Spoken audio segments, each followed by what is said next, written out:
Hello, everyone. My name is Tiffany, and I am a current student at BYU, Idaho, majoring in public health, health education, and promotion, which has always been a huge passion of mine. And recently, I've been extremely interested in the topic of early childhood development, specifically, well, really all areas of developmental milestones for children.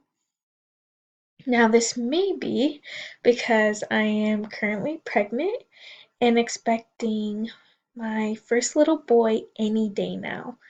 His due date is actually tomorrow, Friday the 28th, and hoping that he comes tomorrow or anytime within the next week. We're so ready. My husband and I are so excited and so ready to welcome our first child into the world. And like all you other parents out there, we only want the best for our son. We want him to feel the love we have for him, be his nurturer, support him, teach him what he needs to be successful in all aspects of life, and so much more. Now, many of you who may be expecting your first child, maybe have an infant or a child in their younger years already, or even second time parents who still have young ones within your homes, may have had the question in mind: why is a parent's role in early childhood development so important? And what can we do as parents or teach our children now to help our children succeed in life? Every year in our child's life and development is crucial, but especially the first 5 years. That is what experts have tended to target and really put emphasis on, is those first 5 years of a child's life.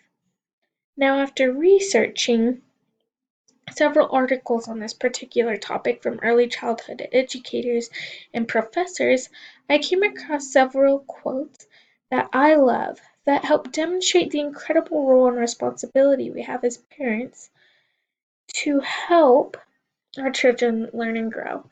It's here it says, a parent is their child's first teacher and should remain their best teacher throughout life.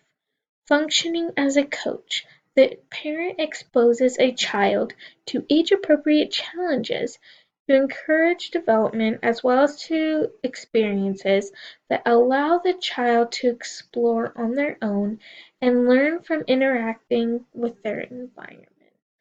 I absolutely love that. Sometimes as parents, we could see this as a big load put on our shoulders. But what an amazing opportunity we have to be side by side with our child, to help them learn, to help them grow, to help them understand how they can be successful in their lives. Um, they truly do look up to us.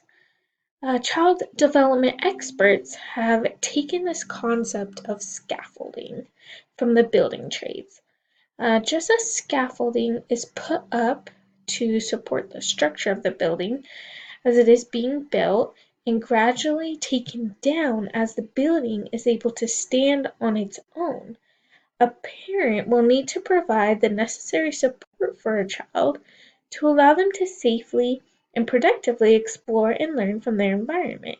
As the child matures and develops mastery, the scaffolding is removed or changed to allow the child to become more independent. If the child is not quite ready, the support is reinstated and then gradually withdrawn once again. So it is crucial for us as parents to remember that each child is different, that each child will be working towards accomplishing the same milestones, but when and how they accomplish them will be different. There are so many amazing resources available, including videos, articles, developmental timelines, and suggestions for encouraging development that are all tools to provide support, guidance, and learning experiences that are necessary for your child to grow and develop according to his or her unique developmental blueprint. And I personally recommend that each of you go and visit the Health Communication Campaign created by the ECDA, which stands for Early Childhood Development of Alberta, Canada, that has been organized for parents in this incredible journey of encouraging their children to master key developmental tasks. I am actually a part of this campaign, and we have put together several free online educational classes that talk further into early childhood development and cover a variety of topics such as physical, intellectual, language, social, and emotional development, as well as the various ages of early childhood and the milestones that each child should be working towards in each of the categories or areas of development listed above.